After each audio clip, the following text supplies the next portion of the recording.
वफाकी सरकार सखर हैदराबाद मोटरवे का अग लाहौर का रायवन ताईं 16 किलोमीटर मोटरवे ठाहिण जो फैसलो करे छडियो। सेनेट जी स्टैंडिंग कमेटी के इजलास में NH अख्तियारन तरफा लाहौर का रायवन ताईं मोटरवे ठाहिण जो इंकशाफ। कमेटी जी चेयरपर्सन कुरतुल एनमरी जो चवण है त छा रुगो हिक घर ला मोटरवे ठाहे पे वने, बेन सूबन में मोटरवेज मुकम्मल थियण ताईं पंजाब में मोटरवेज न ठहण घुर्जन। सेनेटर मंजूर काकड़ जो चवण हो त 14 मोटरवेज में छा बलोचिस्तान एक भी मोटरवे जो हक नथो रखे? छा बलोचिस्तान मुल्क जो हिस्सो नाहे, रुगो पंजाब पाकिस्तान नाहे? हम गए कुछ अरसे बाद सिंध हुकूमत ने कहा जी हम थर का कोयला इस्तेमाल कर रहे हैं, ज़रूर इसमें जो माहौल है उसमें माहौल में जो इफेक्ट्स होंगे तो हम क्लीन एनर्जी की तरफ भी जाएं। हमने विंड प्रोजेक्ट शुरू किए। मुझे भी अच्छी तरह याद है 2014 में वफाक की तरफ से ख़त आ गया कि कोई भी नए विंड प्रोजेक्ट्स पे एम्बार्गो नहीं लगेंगे। अब ये डॉक्यूमेंटेड है। बहुत उनसे लड़े उस वक्त, वो LNG और इम्पोर्टेड कोल पे ज़्यादा जोर था। उस वक्त भी थर कोल को बिलीव नहीं कर रहे थे, कहते हैं कि हम इम्पोर्टेड कोल के मंसूबे लगाएंगे जो इस वक्त हमारे लिए एक अजाब बने हुए हैं, सबको पता है। वडे वज़ीर सैयद मुराद अली शाह तवानाई बहरान जो ज़िम्मेवार वफाकी सरकार के करार ॾेई छॾियो। संदसि चवण आहे त वफाक जी पॉलिसियुनि सबबि तवानाई जी पैदावार में इज़ाफ़ो न थी रहियो आहे। सिंध हुकूमत 2014 में विंड प्रोजेक्ट शुरू कयो त वफाक ख़त लिखी मनसूबे ते कम करण खां रोकियो। एतराज़ कयो वियो त सोलर न लॻायो, बिजली घणी आहे, बिजली काथे आहे? सिंध में सऊदी अरब ऐं कुवैत खां बि वधीक कोयले जा ज़ख़ीरा आहिनि। सिंध मुल्की तवानाई जो मर्कज़ बणिजी वई आहे। थर जे कोयले मां पैदा कयल बिजली 30 लख घरनि खे मिली रही आहे। पाकिस्तान एशिया कप लाइ हॉकी टीम भारत न मोकिलण जो फ़ैसिलो करे छॾियो। अख़्तियारनि जो चवण आहे त सिक्योरिटी ख़दशनि सबबि क़ौमी हॉकी टीम भारत नथी मोकिले सघिजे। नायब वज़ीर आज़म इसहाक़ डार जो चवण आहे त भारत सां फ़ौजी सतह ते जंगबंदी बरक़रार आहे, पर भारतीय सियासी क़यादत खां सीज़ फायर बर्दाश्त न पियो थिए। भारत पाकिस्तान जो पाणी रोके नथो सघे, नई वरी रुख तब्दील करे सघे थो। भारत ते वाज़े कयो आहे त पाणी बंदि करणु जंगी क़दम तसवुरु कयो वेंदो। मिसाइल प्रोग्राम पाकिस्तान जी मज़बूत ढाल बणिजी वियो आहे। ख़बर आहे त एटमी धमाका करण सां ओलह जा मुल्क पाबंदियूं लॻाईंदा। पहलगाम वाक़े खां पोइ भारतीय पॉलिसी खे कामयाब थियण न ॾिनो वियो आहे। वज़ीर आज़म शहबाज शरीफ़ वाक़े खां पोइ भारत खे गॾियल जाच जी आछ कई। पाकिस्तान पाण सभ खां वधीक दहशतगर्दी जो शिकार आहे। काबुल वञी चांहि पीअण दहशतगर्दनि लाइ सरहद खोलण जो तमामु घणो नुक़सान थी चुको आहे।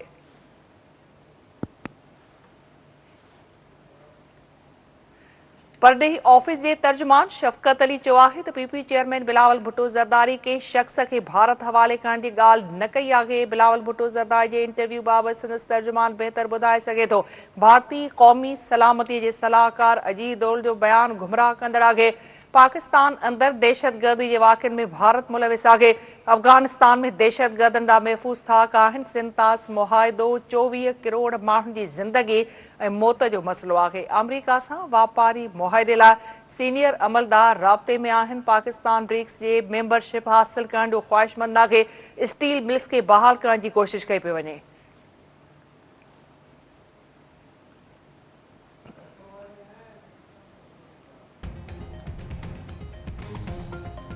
बलोचिस्तान में दहशतगर्दनि हथां क़तल थियल 2 सगन भाइरनि समेत 9 पोरहतुनि जा लाश अबाणनि इलाइक़नि मुंतक़िल। क़तल थियल पोरहतुनि में लाहौर, गुजराबाद, खानेवाल, गुजरावारा, लोधरा ऐं डेरा गाज़ी खान वासी शामिल। इंतज़ामिया जो चवण आहे त पीउ जे जनाज़े में शिरकत लाइ पहुतल लोधरा वासी 2 भाइरनि जाबिर ऐं ओस्मान खे बि क़तल कयो वियो। ॿिन्ही खे कुटुंब जी औरतुनि ऐं ॿारनि समेत बस मां लाहे क़तल कयो वियो। हाणे हिक ई घर मां 3 जनाज़ा निकिरी रहिया आहिनि।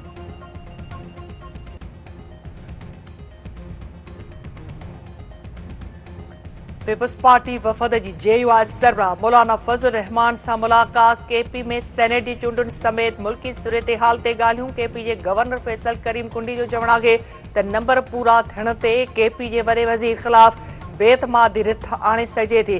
सियासी अॻवाननि सां मुलाक़ातूं थींदियूं रहंदियूं आहिनि। सूबाई असेंबलीअ जे मेंबरनि कसम न खयूं त पेशावर हाई कोर्ट जो चीफ जस्टिस फ़ैसिलो कंदो। सूबे खे दहशतगर्दनि हवाले कयो वियो आहे। वॾे वज़ीर ते पाण दहशतगर्दनि खे भतो ॾियण जा इल्ज़ाम आहिनि।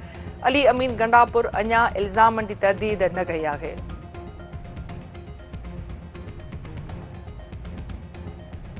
कराची जे इलाइक़े लियारी में घणमाड़ इमारत किरण जे केस में 9 ॼणा 3 ॾींहनि जे रिमांड ते पुलिस हवाले। पुलिस बि शुरूआती रिपोर्ट में SPCA जे 6 डायरेक्टरनि समेत 14 ॼणनि खे ज़िम्मेवार करार ॾेई छॾियो। शुरूआती रिपोर्ट में चयो वियो आहे त मालिक 1986 में 2 हिसनि ते ॿधल 5 माड़ इमारत क़ाइमु कई। केतिरे ई अरसे खां 2 हिसनि खे ज़बून करार ॾिनो वियो। इमारत जो हिकु हिसो सिंध बिल्डिंग कंट्रोल अथॉरिटी अमलदारनि जी गफ़लत सबबि तबाह थियो। इमारत जे ज़बून हुअण बावजूद अमलदारनि कंहिं बि क़िस्म जी का कार्रवाई न कई।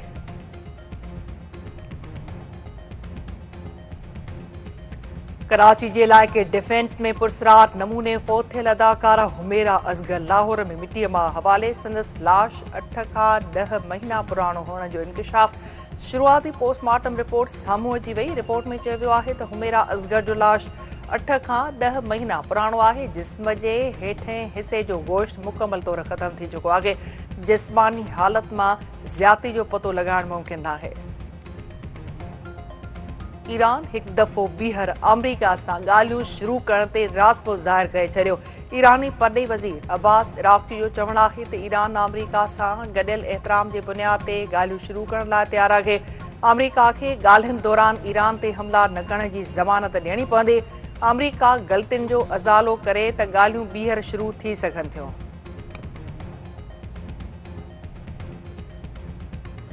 पाकिस्तान ऐं रूस कराची में स्टील मिल्स जी बहाली लाइ प्रोटोकॉल ते सहियूं करे छॾियूं। हारून अख्तर जो चवणु आहे त पाकिस्तान स्टील मिल्स जी बहाली वज़ीर आज़म शहबाज शरीफ़ जे विजन जी निशानदेही करे थी। मुआहिदो पाकिस्तान ऐं स्टील मिल्स जी तरक़ी सनअती मुस्तक़बिल लाइ वॾी कामयाबी आहे। सिंध जे वॾे वज़ीर सैयद मुराद अली शाह तरफ़ां बरसात दौरान बंदनि जी निगरानी सख़्त करण जी हिदायत। ज़िलई इंतिज़ामिया खे हंगामी हालतुनि खे मुंहुं ॾियण लाइ प्लान तयारु करण जो हुकुम। वॾे वज़ीर मुराद अली शाह जो चवणु आहे त बरसातुनि सबबि समूरनि इदारनि खे अलर्ट कयो वियो आहे। हिफ़ाज़ती बंदनि जी मरमत ऐं निगरानी में कंहिं बि क़िस्म जी गफ़लत बर्दाश्त न कई वेंदी।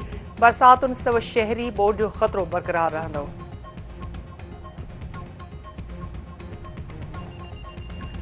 सखर ऐं लाड़कानी डिवीज़न में अग़वा जे वाक़िअनि में मुलविस ॾोहारनि जो घेरो तंग करण जो हुकुम। IG सिंध गुलाम नबी मेमण जी सदारत हेठि ॾोहारनि जे ख़ात्मे बाबति आला सतही इजलास CTD CIA ऐं ॿियनि ऑफिसरनि DIGs SSPs ऐं ॿियनि जी शिरकत। IG सिंध गुलाम नबी मेमण जो चवणु आहे त अग़वा जी वारदातुनि में मुलविस ॾोहारनि जे ख़ात्मे लाइ जदीद टेक्नोलॉजी इस्तेमालु कई वञे। सिंध सरकार कचे में अमन अमान लाइ कोशिशूं करे रही आहे।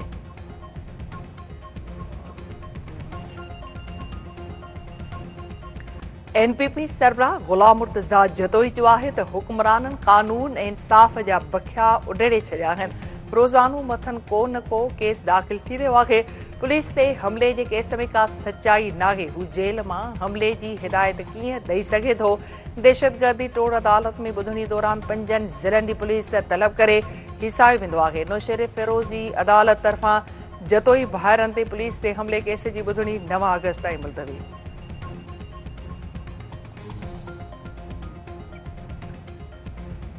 वज़ीर आज़म शहबाज शरीफ़ तरफ़ां वज़ारतुनि जी कारकर्दगी बहितर करण लाइ हर शोबे में माहिरनि जूं ख़िदमतूं हासिल करण जी हिदायत। संदसि चवणु आहे त जंहिं निज़ाम सां मुल्क खे हलाए पियो वञे तंहिंसां तरक़ी मुमकिन नाहे। पुराणे निज़ाम खे जदीद घुर्जुनि तहत करण खां सवाइ तरक़ी ख़ुशहाली नथी अची सघे। Islamabad high court doctor Aafia Siddiqui case में वज़ीर आज़म ऐं वफ़ाक़ी वज़ीरनि ख़िलाफ़ तौहीन अदालत कार्रवाई जो इशारो ॾेई छॾियो।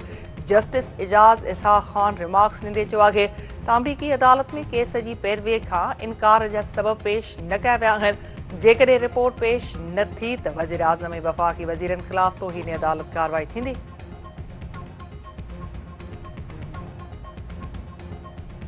थारू शाह भरिसां इंसानियत खे लॼाईंदड़ वाक़ियो। हिकु VC जे प्लाट जी मालिकीअतां नंढे भाउ हथां 2 वॾा भाइर क़तल। जवाबदार शानवाज शौकत ऐं शानवाज खे गोलियूं हणी क़तल करे छॾियो। वाक़ई सब इलाइक़े में सो दादू भरिसां ढंढ मां पीउ ऐं संदसि न्याणी जा लाश अधु ॻोठ दानू चांडियो मां मिलियल लाशनि जी बोहरियत मोहम्मद ख़ान चांडियो ऐं संदसि न्याणी सरदार तौरु सुञाणप। खानपुर महर भरिसां पुराणी तकरार तां झेड़े में हिकु ॼणो क़तल। पीर बरी वारे इलाइक़े में हथियारबंदनि ख़ालिद बोज़दार खे क़तल करे छॾियो। पीर ॻोठ भरिसां हथियारबंदनि फायरिंग करे हिकु ॼणे खे क़तल करे छॾियो। ॻोठ सूबो खान में हथियारबंदनि 8 वरियनि जो साजिद शर खे क़तल करे छॾियो।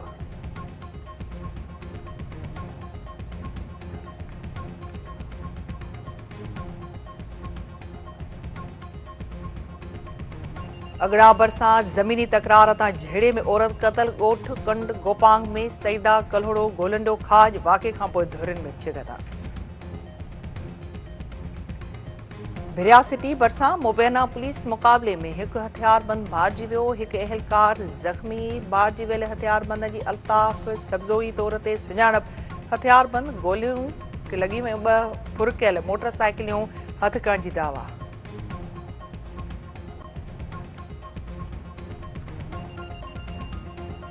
शदाद कोट में ट्रांसफार्मर में तार हणण तां झेड़ो फायरिंग दिल जे दौरे सबबि पीरसन फोत। वारसनि जो एहतजाजी मुज़ाहिरो।